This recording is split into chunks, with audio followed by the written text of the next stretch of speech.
여러분 안녕하십니까? 누리PD입니다. 자, 이재명이 정말 난리 났네요. 과장이 아니고 진짜로 난리 났습니다. 얼굴이 똥색, 사색 뭐 이런 상황인데요. 광주로 급히 달려가가지고 지금 충격적인 발언을 했죠. 우리 장기전 준비합시다 이러네요. 장기전 준비합시다. 이거는요 탄핵 재판에서 대통령이 직무 복귀할 가능성이 크다라는 암시를 지금 준 것이다라고 봅니다. 거두절미하고요. 주요 언론에서 지금 다루고 있는 내용들을 잘 보면요. 최소 3명이 있다라는 겁니다. 그 내부에 8명 중에 3명 기각 혹은 각하를 주장하는 3명이 있다라는 거죠. 뭐 누군지 여러분 다 아시겠죠. 5대3 정도로 지금 심각한 상황이다라고 채널 A가요. 대통령에 대해서 그렇게 우호적이지 않잖아요. 그런데도 이런 어떤 논평을 할 지경에 이르렀습니다. 이 중에 3명이라면요. 일단 가장 유력한 인물은 김복형. 제일 확고합니다. 제가 볼 때는. 다음 정영식. 그리고 조한창. 요 3명이 유력하다 그러죠. 정영식, 김복형, 조한창. 여기서 플러스 1 하게 되면 김형두까지 들어오는 거죠. 김형두까지. 그리고 문재인이라고 하는 변수가 있습니다. 이재명보다 문재인만 바라보고 있는 사람이 2명 있다라고 주장하는 사람들도 있거든요. 문영배, 이미선이죠. 요거는 문이 이제 임명한 사람들인데, 그리고 두 사람 다 부산, 경남 쪽에 기반을 두고 있고요. 그래서 어쩌면 이 각하로 갈 가능성이 크다. 어차피 인용 안 될 바야 아예 그냥 8대 0으로 각하를 주자. 이런 이야기도 설득력이 있는 겁니다. 현재 정영식 재판관 뭐 등등이 8대 0 각하를 열심히 주장한다라는 그 일부의 이야기들이 있죠. 그게 오피셜은 아니지만 상당히 설득력이 있는 거예요. 5대 3이 되든 뭐가 되든 인용이 안 될 경우에는 각하 쪽을 더 선호할 가능성이 큽니다. 이 문영배, 이미선, 김영두, 정정미, 정계선 이런 사람들 말이죠. 왜 그런가 하면은 각하가 되면은 다시 할 수가 있거든요. 다시 그 국회에서 다시 또 이렇게 탄핵 소추를 해가지고 또 올라올 수가 있습니다. 그럴 경우에는 국민의힘이 이제 똘똘 뭉칠 수 있느냐 이게 또 중요하겠죠. 이재명 지금 봐서는요.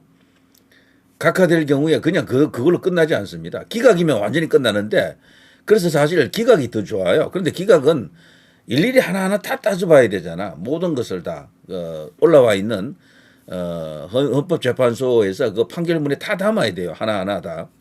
그러자면 그 판결문을 작성하는 것도 쉽지 않고 판결문 자체가 또 거대한 논란을 또 불러일으킬 수도 있고 그 후에 그야말로 내전이 이제 벌어질 수도 있고 뭐 이래저래 하여튼 헌재로서도 골치 아픈 겁니다. 그래서 가장 좋은 해법이 각하다. 그것도 각하도요. 몇 대 몇 각하가 아니고 8대 0 각하가 제일 좋을 것이다. 그러면 저쪽 이제 뭐 어쨌거나 성향적으로 우리 법 연구회 출신들도요. 일단 그걸 무성부 정도로 볼 가능성도 큰 거죠. 무성부 정도로. 때문에 각하설이 절대로 그게 그 허망한 이야기가 아닙니다. 상당히 이제 유력한 가능성이 있고요. 민주 내일 밤 비상의총 이게 이제 오늘이겠죠. 소집 최상목 탄핵 논의하나.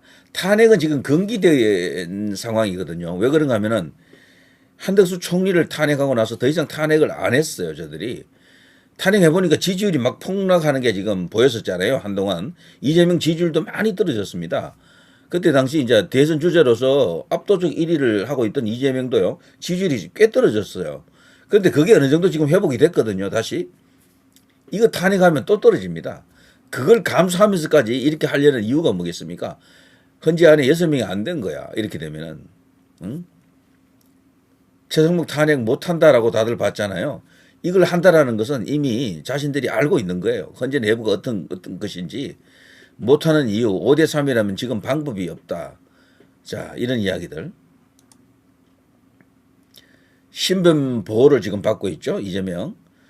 자신에 대한 암살설이 지금 나돌자 몸조심 엄청나게 한다 그러네요. 특히나 이제 부산에서도 그거 뭐 목에 그 칼건 어쩌고 저쩌고 그거 우리가 봐서는 그게 일종의 짜고 치는 고스톱처럼 보였지만 어쨌거나 그 건도 있고 했어요. 각별히 몸조심을 한다 그러네요. 그리고 이재명 주변에 사진이 찍힐 때 보면은 건장한 사람들이 보이죠. 경호원들입니다. 자, 장기전을 대비하자 이렇게 말했습니다. 이번에 광주에서 그 탄핵 찬성 집회하다가 60대 한 사람이 사망했잖아요. 거기 조문 가면서 지금 광주 쪽에서 또 분위기를 만들기 위해서 노력하는 상황입니다. 그러면서 체력 보존하고 장기전을 대비하자. 뭐 길게 이야기할 것 없겠죠. 장기전이라고 하는 것 자체가요. 이게 간단치 않다. 자신들이 원래 생각했던 탄핵 재판이 안 되고 있다라는 것을 실토한 겁니다. 박근혜 대통령 때처럼요. 대충 막 그냥 신문 쪼가리 그냥 오래 붙여가지고 올리면은 그냥 땅땅땅 인용해 줄 줄 알았는데 이제 가보니까 완전히 그게 지금 아닌 거야. 현재는. 그 상황이 그때하고 너무도 많이 다르죠. 일단은 분위기도 다르고 언론 보도하는 것도 그때와 지금은 또 다릅니다. 그때는 압도적으로 한쪽으로 몰렸고 지금은 상당히 그래도 팩트 체크란 이름으로 소위 이제 선동 아닌 그 일반적인 팩트 뉴스도 많이 나갑니다. 그래서 이재명 뜻대로만 되는 건 아니에요. 그리고 또 장에 우리 애국 시민들이 엄청나게 또 지금 열혈 투쟁을 또 하고 있고 뭐 이런 과정 속에서 현재도요. 뭔가 생각을 해볼 수밖에 없습니다. 그리고 결정적인 계기가 하나 있었죠. 대통령 구속 취소된 겁니다. 이게 가장 컸어요. 어쨌거나. 이걸로 인해서 판사들은요. 법적으로 너무 명확한 것에 대해서는 겁을 낼 수밖에 없습니다. 그 후에 분위기가 또 확 바뀌었다라는 말도 있어요. 사실은. 그래서 이번에 대통령이 직무 복귀하게 되면요. 지기현 판사 정말 나라를 구했다라고도 해도 과언이 아닙니다. 지금 좌파들 개딸들은 지기현을 올려놓고요. 척살 1호 정도로 이렇게 보더군요. 지기현을. 예. 아무튼 뭐 그런 어떤 올곧은 판사도 있다라는 거죠. 이재명에게 공직선거법 1심 재판에서 징역 1년, 집행유예 2년을 던진 그 판사와 함께 두 사람 정말 큰일 했습니다. 예. 윤 탄핵 여전히 안개 속 4월 선고설도 솔솔. 자, 이렇게 되니까요. 이 선고 날짜 맞추는 게 큰 의미가 없다니까요. 그래서 제가 그랬잖아요. 점칠 필요 없다. 이건 점치는 것하고 똑같다. 나중에 어쩌다 맞아도 그게 맞아서 맞은 게 아니다. 어쩌다 맞는 거예요. 소 뒷발에 뭐 이렇게 밟히는 식으로 그렇게 잡히는 겁니다. 지금 아무도 현재 내부 사정을 잘 모른다고 하는 게 맞을 겁니다. 뭐 이번 주 금요일 21일은 확실할 것이다라고 했지만 그것도 지금 물 건너가는 분위기가 강하다 그러네요. 물 건너간다. 그러니까 이거 날짜를 예상할 필요가 없어요. 다만 한 가지 분명한 것은 늦춰질수록 윤 대통령에게 유리합니다. 이거는 민주당도 인정을 해요. 거기다 지금 발칵 뒤집어지고 있는 거야. 이대로 계속해서 늦춰지면은 이미선하고 문영배 이게 퇴임 날짜가 지금 가까워오잖아요. 그럼 게임 끝입니다. 나중에 말이죠. 탄핵 정족수도 뭐 못 맞추겠지만 그쪽 내부 사정으로 인해서 대통령이 압도적으로 이제 유리한 우시한 국면으로 이제 들어갈 수가 있겠죠.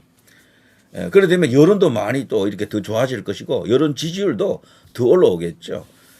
원래 이제 나쁜 일이 올 때는 더 나쁜 일이 함께 오잖아요. 좋은 일이 올 때도 또 같은 좋은 일이 막 와요. 자, 대통령에게 드디어 역전의 시간이 왔다라고 보는 게 맞을 겁니다. 자, 역대 대통령 사건 최장 평의 기록 이어가고 있고요. 평결을 언제 하느냐? 마지막 평의를 평결이라 그러는데요. 평결하고 바로 그냥 선고할 수도 있다라고 합니다. 그래서 예측 불허이긴 한데 어쨌거나 지금 날짜 계산을 할 필요가 없습니다. 다음 주로 넘어갈 가능성도 굉장히 크다라는 것도 힘을 받고 있습니다. 자, 선거 후 폭풍 최소화 위해 만장일치 예상도 있다. 만역 임명이 이제 하나의 변수가 떠올랐습니다. 한덕수 탄핵 선거 등이 변수죠. 만역 임명을 그닥 이렇게 열을 안 올리고 있었죠. 처음에는. 요즘 와서 갑자기 부쩍 열을 올리고 있습니다. 이거는 현재 내부가 민주당 뜻대로 지금 안 돌아간다라는 것을 실토했다. 자인했다라고 보여집니다. 왜 그런가 하면요. 현재 재판관들 중에 2명 정도는 친척 뭐 혹은 가족 관계로 연결되어 있는 사람들이 둘이가 있어요. 이들이 정보를 과연 주지 않았겠느냐. 입국 닫고 있었겠느냐. 이제 거기서 본다 그러면은 민주당이 조금 더 내부 사정을 정확히 알 가능성이 커요. 제가 볼 때는. 그래서 지금 민주당이 이렇게 움직이고 있는 걸 보면은 뭔가 지금 호떡집에 불이 난 건 확실하죠. 자, 초조한 야당 당연히 초조하겠죠. 지금 6명을 못 맞춘 게 맞는 것 같습니다. 자, 만역 임명 총력전을 펼친다. 이들이 지지율 떨어져도 좋다. 일단 탄핵 인용은 시켜야 된다. 이거죠. 지상명제죠 이게. 자, 헌재가 변론 제기하면 마흔역이 들어올 가능성이 있다. 그래서 윤 대통령 측에서 신청을 넣고 고심. 요거 제가 누리 PD가 얼마 전에 한번 논평을 내드렸잖아요. 이거 정말 판단하기가 쉽지 않다. 만역이 들어오면 대통령에게 인용을 때릴 사람이 하나 들어온다라는 것인데 대신에 변론 재개를 신청하면 이게 기간이 늦춰지거든요. 잘만 하면은 문형배 이민선을 아웃시키고 난 뒤까지도 갈 수가 있는 거예요. 그래서 어느 것이 더 유익한지 이익이 되는지 유리한지를 잘 계산해야 된다. 대통령 변호인단 측에서도 그걸 선뜻 판단하지 못하고 지금까지 시간을 지금 보내고 있는 겁니다. 쉽게 판단하기 쉽지 않을 거예요. 아마 전략적 어떤 판단 중에 가장 중요한 판단일 가능성이 큽니다. 만역을 놓고 변론 재개를 신청하느냐. 그러면 서로 하나 주고받고 하는 거죠. 저쪽 민주당은 만역 임명하라. 뭐 그거 하나 주고 대신에 변론 재개하자. 연장시킨다. 서로 간에 이제 노림수는 달라요. 이재명 측은요. 만역을 임명하자마자 곧바로 선고를 하는 걸 원합니다. 포함이 되는 상태로. 그리고 만약에는 그러면은 변론 과정을 한 번도 본 적이 없는데 어떻게 하느냐. 그걸 이제 파일을 준다는 거죠. 그때 당시 이제 있었던 모든 그 영상 파일 이런 게 있습니다. 그걸 한테 던져주고 집에서라도 혼자서 해가지고 오라는 얘기예요. 그 24시간 뭐 공부해서라도 들어오라는 얘기입니다. 그런 이야기죠. 근데 그게 과연 가능하냐라는 겁니다. 그렇게 하는 게 국민 감정에도 맞지 않고 상식적으로 허용되면 안 되겠죠. 자, 그 정도로 지금 상황이 지금 급박하다라는 걸 말해줍니다. 자, 마흔역 임명 말라 안 하면 내란 세력, 여야 최대형 압박. 자, 마흔역 임명을 지금 하면 안 된다라고 뭐 지금 하는 국민의힘의 목소리, 이것은 일치된 어떤 목소리입니다. 어쨌거나 쌍권청도 여기에 대해서는요 동의를 하더라고요. 자, 이것만 어떻게 잘 처리하게 되면 대통령은 직무 복귀한다라고 볼 수 있겠죠. 말을 좀 줄이겠습니다. 자, 마흔역의 재판관 지위 임시로 부여해달라. 자, 이게 지금 민주당이 얼마나 급박한지 아시겠죠? 마흔역을 임명 안 하니까 최상목 대행이 임시로라도 그거 이제 판결에 참여할 수 있도록 뭔가 재판관 지위를 부여해달라고 헌재에다가 가처분을 접수했습니다. 헌재가 이걸 또 결정을 내릴 텐데 예상하기는 쉽지 않지만 제가 볼 때는 헌재가 이거 각하할 가능성이 큽니다. 가처분을. 지금 헌재가 지금 저런 상황 속에서 이걸 그냥 덥석하고 물어줄 가능성이 받아줄 가능성이 높지 않습니다. 자, 최상목 당장은 마 임명 계획 없다. 국무위원들도 강한 반대 기류. 윤 대통령 선고일 못 정한 채 헌재 평의만 거듭하고 있다. 평의를 거듭하지만 했던 말이 새로 나오는 게 없습니다. 평결을 못하는 거야. 평결을 그냥 평의에서 더 나올 이야기도 없어요 사실. 근데 그걸 못하고 질질 끄는 이유가 뭐겠습니까? 거의 이제 확고하다 이제 이렇게 보여집니다. 자, 그러나 마흔역 합류된 또 어떤 변수가 생긴다. 근데 다소 또 시간이 또 지연될 수도 있다. 뭐 이런 여러 가지 예측이 쉽지 않은 그런 상황이 또 기다리고 있겠죠. 자, 아무튼 이거 마흔역의 재판관 지위를 임시로라도 부여해달라라고 지금 바짓가랑이 잡고 지금 늘어지는 겁니다. 민주당이 다급한 거예요 지금. 결과적으로 대통령에게 이제 이기는 그 시간이 오고 있다라고 생각합니다. 장동혁 의원입니다. 더불어민주당이 최상목 권한 대행에게 마흔역 헌법재판관 후보자의 임명을 최후 통첩했다. 내일까지 마흔역 후보자를 임명하지 않으면 더는 묵과할 수 없다는 말까지 했다. 입 밖으로 꺼내진 않았지만 마흔역 후보자를 임명하지 않으면 탄핵이라도 불사하겠다. 대행의 대행체제도 모자라 끝내 대한민국 정부의 숨통을 끊어버리겠다는 급박. 윤석열 대통령의 구속 취소 이후 더불어민주당의 초조함은 극에 달한 상황이다. 매일같이 8.7km씩 도보 행진을 하며 탄핵을 외쳐도 허망한 구호는 길거리로 흩어질 뿐이고 이재명 대표의 정치적 생명이 끝나는 날만 다가오고 있기 때문일 것이다. 그래서 선고일이 이번에 이 선고일이 이재명의 사망 선고일이 될 가능성이 굉장히 큽니다. 정치적 사망이 되겠죠. 자, 아무리 연끌을 해도 탄핵을 위한 6명의 헌법재판관을 모을 수 없었던 문형배 대행에 긴급한 SOS가 있기라도 한 것인가? 마흔역 후보자에게 임시재판관 지위를 부여해달라는 가처분 신청까지 접수된 것을 보면 애절함이 그대로 묻어난다.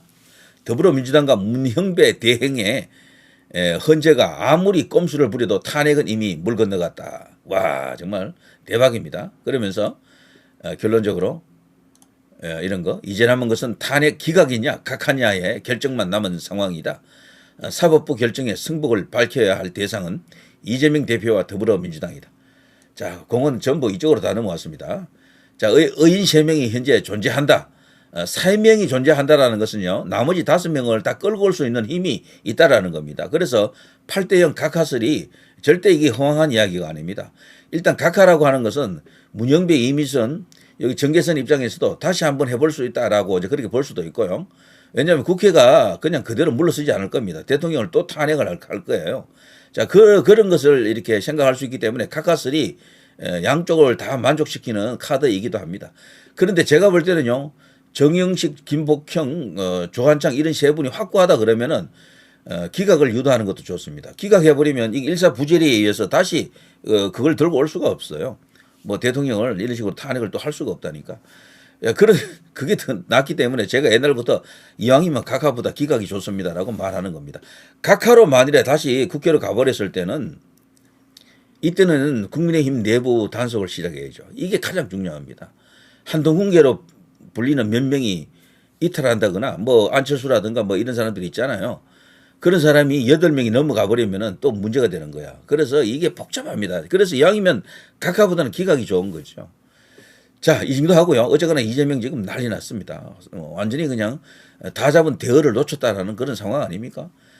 대통령의 직무복귀가 눈앞에 와 있습니다. 그런데 제가 볼 때는 각하가 되더라도 대통령은 그 짧은 시간에 각하되고 난 이후에 직무복귀한 이후에 한 달 안에 끝내버려야 됩니다. 그때 계엄을 통해서 뭐 하려고 했던 거 있잖아요. 그걸 해야 됩니다. 소위 이제 부정선거를 비롯해서 반국가 세력 뭐 등등 이것을 완전히 그냥 발본색원해야 되겠죠. 딱 한 번의 기회가 주어질 것 같습니다. 자, 누리 PD 김준희였습니다.